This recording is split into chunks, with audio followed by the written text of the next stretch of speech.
crucially, inside the European Union, we're not part of this area that's called the Schengen area. What does that mean? Sure. It's a border-free zone that a number of countries have. I understand that. We have control of our borders, so we can decide... We don't have control of our borders, Home Secretary. People living inside the EU can come and move in here as and when they want, as they do in huge numbers every single year. That's not control of our borders. Now, Andrew, you are conflating immigration policy and free movement with control of our borders. People are checked. I think right.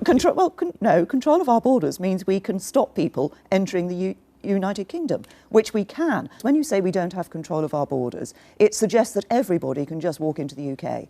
That is not the case.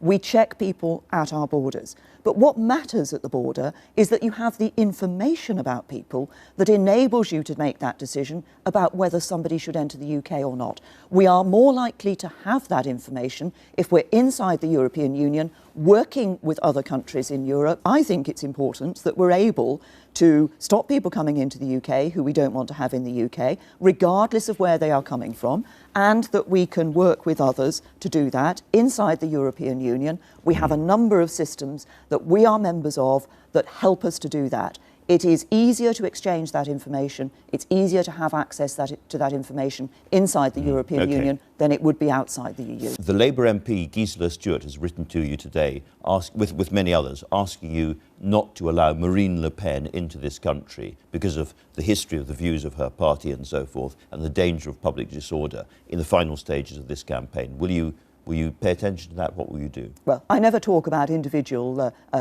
decisions, but what I would say about that is actually, contrary to what I think you were trying to say earlier, Andrew, I think the fact that she's written to me to suggest that I should stop somebody coming into the country rather does suggest we have control of our borders.